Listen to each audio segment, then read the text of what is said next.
January 7th, 2023. Just after midnight. Bakewell, Derbyshire, a cold winter road near King Street, glowed beneath streetlights as crowds slowly left the Queen's Arms pub after a night of drinking. Moments later, the silence was shattered by the sound of twisting metal and desperate screams. Broken glass scattered across the road marked the beginning of a tragedy that would leave an entire community in shock. The scene was chaotic, flashing headlights, panicked voices, and people running through the freezing darkness. Among them stood Lucy Pegler, 21 years old, her hands shaking, her eyes fixed on the wreckage in front of her. Lucy, once described as a carefree young woman from East Bank, Winster, now stood accused in one of Derbyshire's most heartbreaking drunk driving cases. How could a late-night drive after drinks end in such devastating loss? This was not a planned act of violence or calculated revenge, but a reckless decision fueled by alcohol and poor judgment. Pegler, who had never imagined her life would end up in court, became responsible for the death of her 21-year-old boyfriend, Kyle Shimwell, a young footballer with his whole future ahead of him. Inside Derby's most notorious women, real crime in the East Midlands. Welcome to True Crime with Tyler, where Derbyshire's darkest stories reveal the devastating cost of irreversible decisions. Today we uncover the case of Lucy Pegler, a young woman whose drunken decision behind the wheel turned one winter night into a lifetime of guilt. What you're about to hear may stay with you long after the story ends. Lucy Pegler, 21 years old, East Bank, Winster, near Matlock, Derbyshire. January 7th, 2023. What began as a night of drinking between friends ended in a devastating crash that killed a young footballer and left an entire community mourning a life that had only just begun. Lucy Pegler and Kyle Shimwell had been in an on-and-off relationship in the months leading up to the incident. Kyle, just 21 years old, was well known around Bakewell. A talented footballer, he had played for Bakewell Town FC since the age of 6, progressing through the youth ranks into the first team. Friends described him as energetic, loyal, and full of ambition. Earlier that very day, he had achieved his gas engineer certification, marking the start of what should have been a promising future. That evening, Lucy had been drinking heavily in Bakewell pubs. She first visited the Joiners Arms before heading to the Queen's Arms at around 11:20 p.m. Over the course of the night, she consumed multiple alcoholic drinks, 3 pints of lager, rum and ginger wine, and vodka orange. Despite the amount she had drunk, she still made the decision to get behind the wheel. At around 12:20 a.m., Lucy left the pub with Kyle, another woman, and Kyle's cousin. None of them were wearing seatbelts. As the group drove through Bakewell in Lucy's Fiat 500, CCTV footage captured Kyle leaning out of the front passenger window, laughing and joking along the A6 road. The car was traveling at just 22 miles per hour, but what followed proved that even low speeds can become deadly under the wrong circumstances. Turning onto King Street, Lucy lost control of the vehicle. The Fiat mounted the pavement and crashed directly into the wall of a shop. Kyle's head struck the wall with catastrophic force. The impact left him critically injured. He never regained consciousness. Moments after the collision, Lucy turned to Kyle's cousin and uttered words that would later echo through the courtroom. "What shall I do? Should I drive off? I'm over the limit." Emergency services rushed to the scene, and Kyle was transported to Northern General Hospital in Sheffield. Doctors fought to save him, but 2 days later, on January 9th, 2023, he died from his injuries. Police officers at the crash site carried out a breath test on Lucy Pegler. The result showed 82 micrograms of alcohol per 100 milliliters of breath, more than twice the legal limit.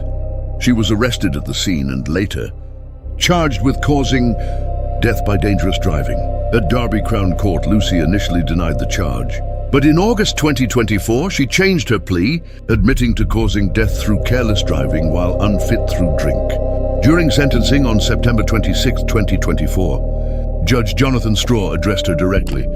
He stated that she had made the decision to drive while wholly incapable of doing so through alcohol, and that her actions had not only taken one life, but permanently affected countless others. Lucy Pegler was sentenced to 4.5 years in prison and banned from driving for 5 years. Inside the courtroom, Kyle's family spoke openly about their pain. His father described the unimaginable shock of seeing his son celebrate, a career achievement just hours before losing his life forever. He also criticized Lucy's lack of visible remorse during proceedings, saying the family could not understand how someone responsible for such devastation could appear so emotionless. Bakewell Town FC later paid tribute to Kyle, remembering him as a committed player who had grown up with the club from childhood. This case left Derbyshire deeply shaken, a painful reminder that drink driving does not require high speeds or reckless racing to become fatal.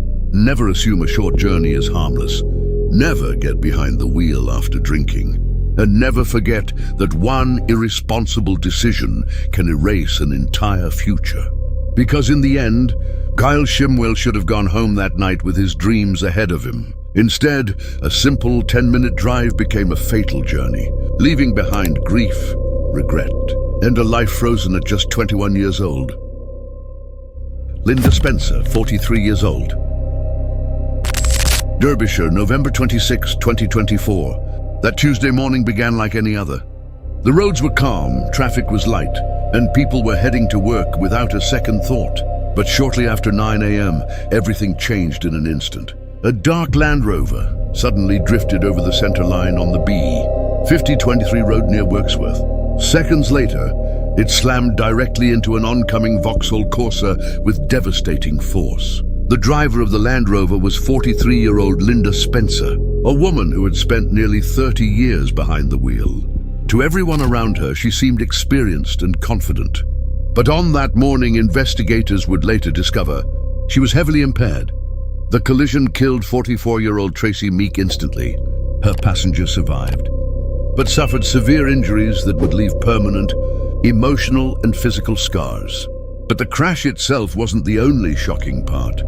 Witnesses later told police that Spencer stepped out of her vehicle and tried to leave the scene on foot, abandoning the victims trapped behind her. One passing driver realized what was happening and physically stopped her until emergency services arrived. When officers reached the scene, they immediately noticed signs of intoxication. Spencer smelled strongly of alcohol, struggled to speak clearly, and became hostile toward police. She refused roadside breath testing and later declined hospital tests as well. Crash investigators soon uncovered even more disturbing details. There were no tire marks on the road, no evidence of braking, no sign that Spencer had even attempted to avoid the impact. During questioning, she insisted the other vehicle had crossed into her lane. But forensic evidence completely disproved her version of events. Every detail pointed back to Spencer. By August 2025, the case reached Derby Crown Court. Spencer stood before the judge facing multiple charges, including causing death by dangerous driving, causing serious injury leaving the scene, and refusing alcohol testing. She eventually admitted guilt on every count. Judge Jonathan Straw described her behavior as reckless, selfish, and utterly unacceptable. He said her actions showed a complete disregard for human life and the consequences of her decisions. Inside the courtroom, Tracy Meek's family broke down while delivering their victim statement. Tracy was loving, gentle, and deeply cared for. "We lost years we can never get back." The court sentenced Linda Spencer to 12 years in prison and banned her from driving for 15 years after release. As officers escorted her away, Spencer remained expressionless, showing little sign of regret for the devastation left behind. Across Derbyshire, the tragedy became a warning people wouldn't easily forget. One reckless choice, one moment of arrogance, and multiple lives destroyed forever. Because in cases like this, the true danger isn't always speed or bad weather. Sometimes it's overconfidence, denial, and the belief that disaster only happens to other people. But not every tragedy begins on the highway. Some begin inside ordinary homes behind locked doors, where anger quietly grows until one single argument changes everything forever. And for Julie Tithage, that moment came far sooner than anyone expected. Mairead Philpott, 31 years old, Allenton, Derbyshire. May 11th, 2012. In the early hours of a quiet spring morning, a family home on Victory Road became the scene of one of Britain's most heartbreaking crimes. What began as a calculated plan to manipulate the system would end in the deaths of 6 innocent children and leave an entire country horrified. Mairead Philpott, formerly Mairead Duffy, had spent years living inside a chaotic and deeply troubled household, led by her husband, Mick Philpott. Their relationship was surrounded by controversy, control, and constant tension. The home itself was overcrowded, with multiple adults and children living together under one roof, including Mick's teenage partner, Lisa Willis. But by 2012, the situation inside the house had started to collapse. Lisa Willis had moved out, taking several children with her. According to prosecutors, Mick Philpott became furious over losing both control of the household and the financial support connected to the children. Soon, a dangerous idea began to take shape. Together with Mairead and family friend Paul Mosley, a plan was formed. They would deliberately start a fire at the property, rescue the children, and then blame Lisa Willis for the attack in hopes of gaining sympathy and improving their custody case. It was reckless from the beginning. Shortly after 4 a.m. on May 11th, petrol was spread around the house. Investigators later found evidence suggesting the fire was designed to look like an outside attack. But within moments of ignition, the flames spread far faster than expected. Smoke filled the property almost instantly. Inside the home were 6 children: Jade, John, Jack, Jesse, Jaden, and Duane. Trapped by the toxic smoke, the children had little chance of escape. 5 died at the scene. The 6th child, Duane, was taken to hospital in critical condition, but passed away 2 days later. As emergency crews battled the fire, Mairead and Mick publicly appeared devastated. In television interviews, Mick described desperate efforts to save his family and appealed for public sympathy. But detectives soon began noticing inconsistencies in their accounts. Police placed hidden recording devices inside the hotel room where the couple were staying after the fire. One conversation would later become a crucial piece of evidence. Mick was heard asking Mairead if she was sticking to the story, raising immediate suspicions about what had really happened that night. Forensic investigators later discovered petrol traces throughout the property and on the clothing of all 3 suspects. The evidence painted a clear picture of deliberate involvement. The trial began in 2013 at Nottingham Crown Court. Prosecutors argued that while the defendants may not have intended to kill the children, they knowingly created a deadly situation for personal gain. Mairead Philpott was ultimately convicted of manslaughter and sentenced to 17 years in prison. Paul Mosley received the same sentence, while Mick Philpott was given a life sentence. The tragedy shocked the nation. 6 young lives were lost because of a scheme built on manipulation, selfishness, and control, and in the end, the fire that was meant to influence a custody battle destroyed everything instead. Because some disasters are not caused by accidents. Sometimes they begin with a decision, one reckless choice that turns a family home into a place of irreversible loss. Emma Aitken, 18 years old, Portland Street, Derby, Derbyshire. October 6, 2013, what began as a simmering dispute inside a local social club escalated into a brutal act of violence that would end a man's life and leave a community questioning how far revenge can go. Emma Aitken was the daughter of Vincent Aitken, a steward at the Kilburn Welfare Social Club, alongside his partner, Pamela Kilburn. The family was closely tied to the venue, managing day-to-day operations. But just a week before the incident, tensions had erupted. During an argument at the club, Pamela directed a racial slur toward Barry Smith, a 48-year-old English gypsy and father. The fallout was immediate. A formal complaint was made and Pamela lost her position. To Barry Smith, it seemed the matter had been resolved. The night before his death, he returned to the same club, drinking among familiar surroundings, unaware that the conflict had not ended for others. In the early hours of October 6th, outside the Kilburn Welfare Social Club on Chapel Street, events took a violent turn. Vincent Aitken, Emma Aitken, and her boyfriend Nathan Doherty confronted Barry Smith, What followed was a sustained and vicious attack. Armed with pool cues and a fence post, they struck him repeatedly. The assault was relentless. Smith suffered catastrophic injuries, and when the violence stopped, he was already dead. But it did not end there. In an attempt to conceal what they had done, the attackers set his body on fire.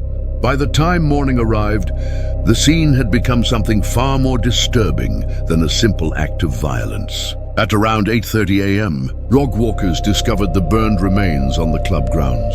Derbyshire police later described it as a particularly horrific crime scene. As investigators began their work, a crucial piece of evidence emerged. A mobile phone video recorded by the suspects themselves showed them burning the clothes they had worn during the attack. Forensic audio experts enhanced the recording, capturing conversations that would later be presented in court. It became one of the most damning elements of the case. Police acted quickly. Within days, arrests were made. Vincent Aitken was first to appear before magistrates, followed by Emma Aitken and Nathan Doherty, both charged with murder and remanded into custody.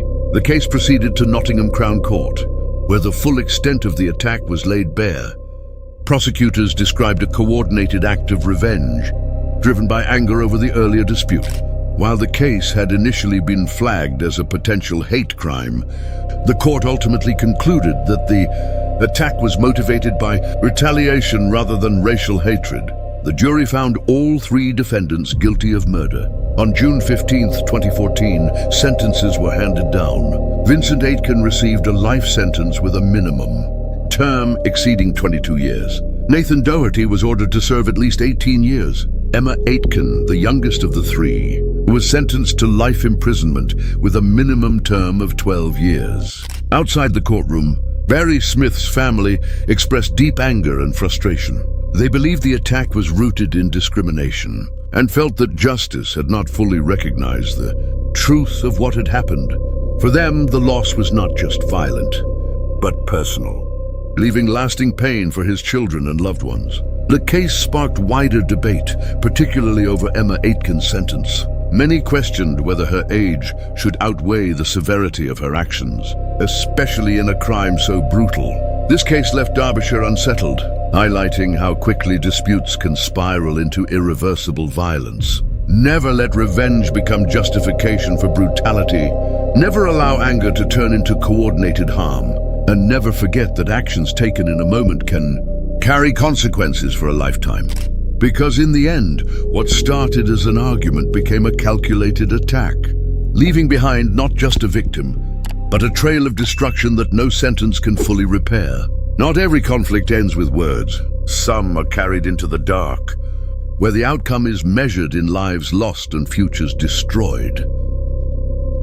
Tonia Crabtree, 29 years old. Langley Mill, Derbyshire. September 2020. In the middle of a quiet Derbyshire night, a call to emergency services led police to a scene that would leave a family shattered forever. Behind the doors of a home on Frost Avenue, a violent argument had turned deadly, ending the life of 33-year-old Craig Morse. Shortly after 2 a.m., officers arrived at the property in Langley Mill, following reports of a serious disturbance inside the house. What they found was devastating. Craig Morse had suffered a fatal stab wound. Despite the efforts of emergency responders, his injuries were too severe, and he was pronounced dead soon after police reached the scene. Inside the property was his partner, 29-year-old Tonia Crabtree. Investigators immediately began treating the house as a major crime scene. Forensic teams worked through the early morning hours, collecting evidence while detectives attempted to piece together what had happened between the couple in the moments leading up to the attack. Neighbours later described the area as normally quiet, making the violence that unfolded that night even more shocking to those living nearby. Following Craig Morse's death, Tonia Crabtree was arrested and charged with murder. As the investigation continued, detectives focused on the relationship between the pair and the events that escalated inside the home that night. While many details remained private during proceedings, Prosecutors argued that a confrontation between the couple had spiraled out of control with fatal consequences. The case later moved to Derby Crown Court. On September 30th, 2020, Tonia Crabtree appeared before the court facing serious charges connected to Craig Moss's death. During proceedings, the original murder charge was reduced, and Crabtree entered a guilty plea to manslaughter. For Craig's family, however, the outcome brought little comfort. Detective Chief Inspector Sally Blakelock later addressed the emotional impact the case had left behind. She praised Craig's relatives for the dignity and courage they had shown throughout the investigation and acknowledged the deep loss suffered by those closest to him. She said the thoughts of investigators remained with Craig's parents, siblings and children whose lives had been permanently changed by his death. But perhaps the most heartbreaking words came from Craig's mother, Sarah Moss. Following the loss of her son, she shared an emotional message describing the pain her family had been forced to endure. She wrote that she could never have imagined living in a world without her child, and described Craig as taken before his time. She ended her tribute with the words, "Forever in our hearts." The court proceedings may have ended, but for the Moss family, the grief did not. A son was lost, a father was taken away, and one violent moment inside an ordinary home left scars that no sentence could ever truly repair. Because sometimes the most tragic cases are not driven by strangers or planned attacks. Sometimes they begin between people who once loved each other, until anger, emotion, and one irreversible decision change everything forever. Alison Moss, known locally as the Slasher. Walkley, Sheffield, August 2016. In a quiet flat on Foxwalk, a night of drinking and drug use turned into one of the most brutal killings South Yorkshire police had ever investigated. By the time officers forced their way inside, a 47-year-old man lay dead beneath a blood-stained duvet, his body covered in more than 100 injuries. The victim was Craig Wilde. Friends described Craig as the kind of person who could light up any room. In Walkley, he was widely known as the life and soul of the party, someone who made people laugh wherever he went. But behind the jokes and friendships was a troubling connection that would later take on a darker meaning.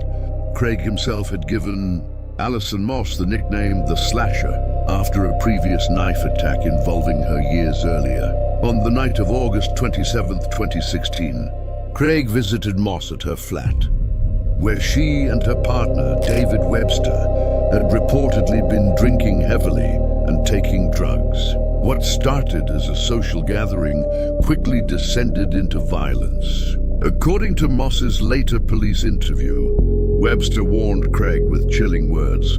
He allegedly told him, "I'm like Zorro, I'll kill you with your own knife."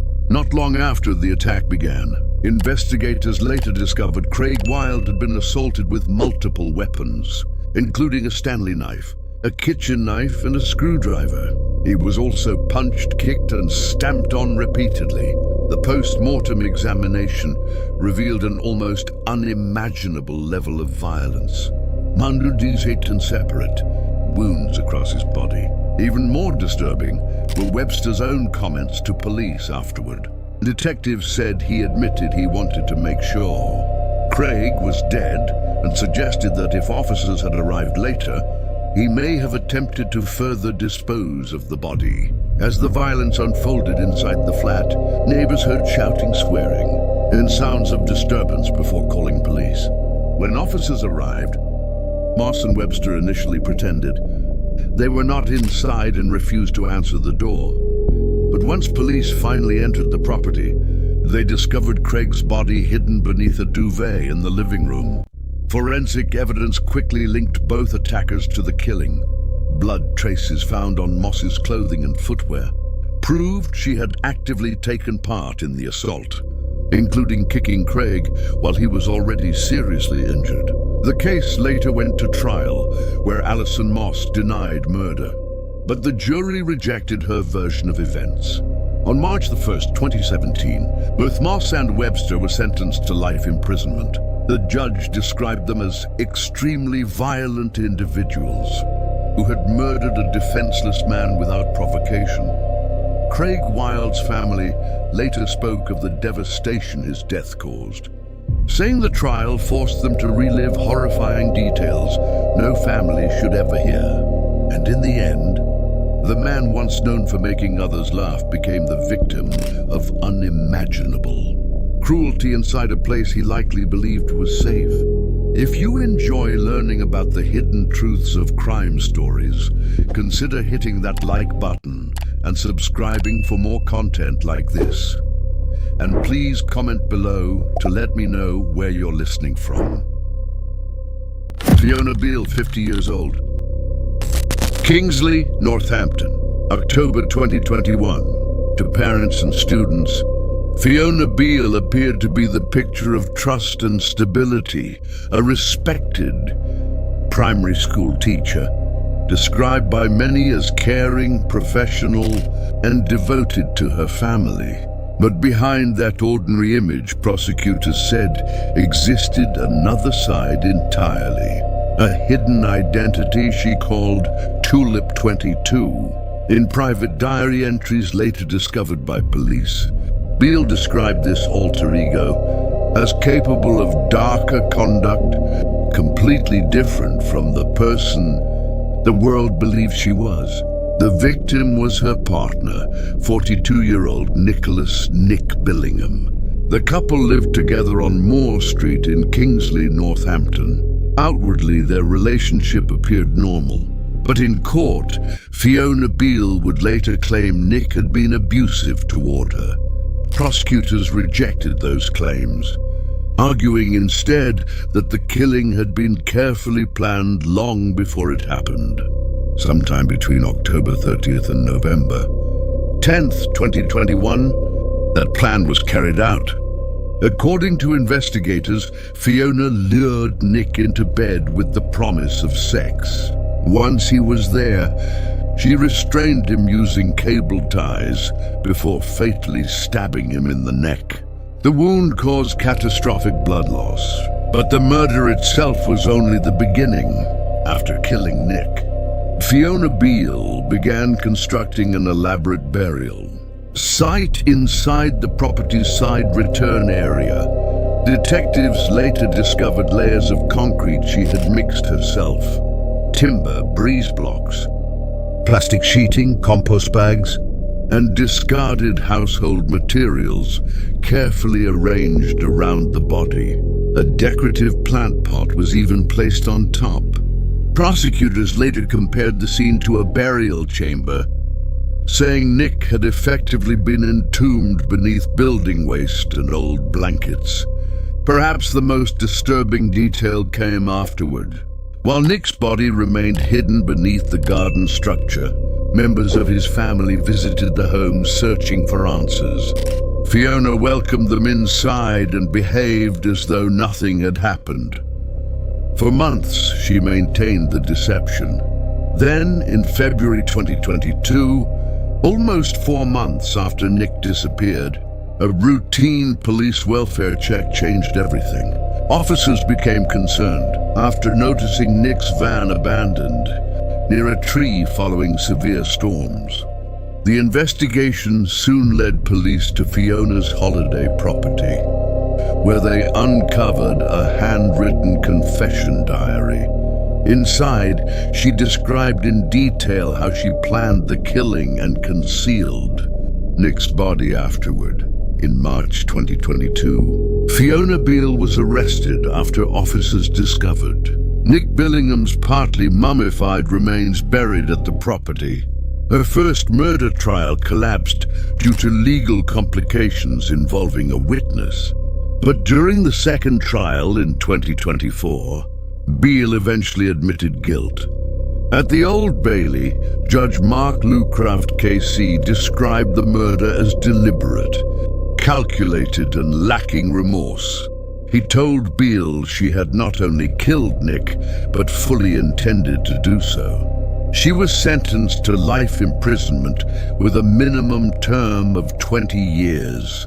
Outside court, Nick's mother described Beal as pure evil, saying that behind the image of a kind teacher was someone secretly planning a cold-blooded murder. Because sometimes the most dangerous people are not the ones who appear threatening. Sometimes they hide behind ordinary smiles, until the truth buried underneath is finally uncovered.